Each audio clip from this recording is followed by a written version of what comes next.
Okay, good day sa lahat. So, yan. Next end line as is converted.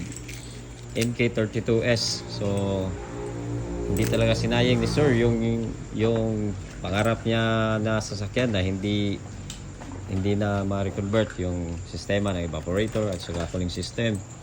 So, yan. Dito siya kumuha talaga.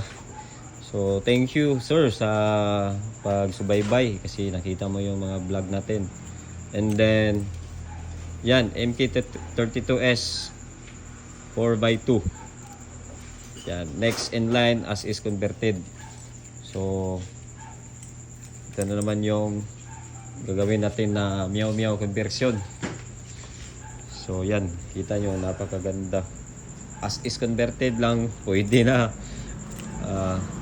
Sa ngayon, pwede na, fast moving lang muna yung as is converted kasi yan.